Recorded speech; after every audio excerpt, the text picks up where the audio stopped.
London, after months racking their brains over the headache of the Irish border after Brexit, the UK and EU have trumpeted their ingenious solution.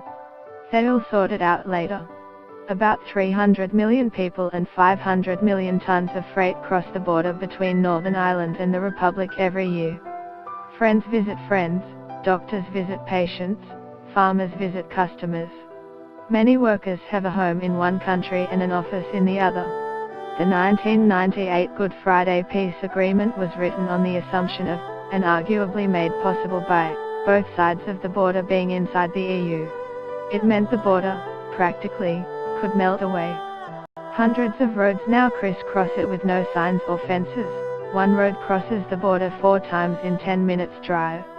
Both sides were, all along, in complete agreement. This should stay the case.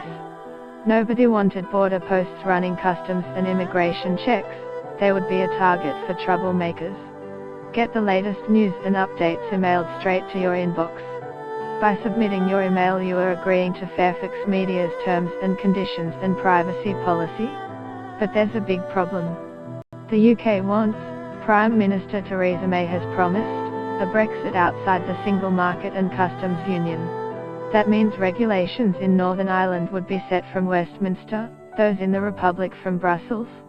If the UK does have control of its own regulations, it won't be able to sign trade deals, including with Australia. But once regulations diverge, you need customs checks, somewhere. Translated from the bureaucrats, the joint report on the Brexit negotiations released on Friday goes as follows. The UK is opposed to any physical checks or controls on the border. The UK intends to ensure this can continue as part of an overall future trade and customs arrangement with the EU. If it can't do that, the UK and EU will have to reach a solution specific to Ireland.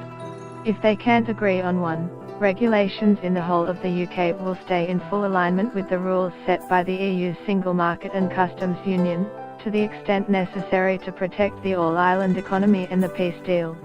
There are 2 things to note here.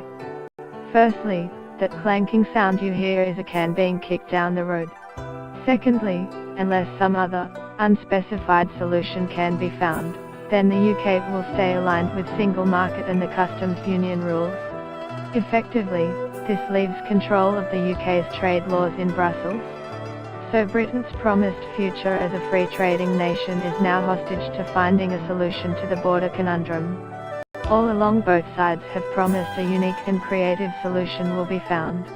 This deal is certainly unique.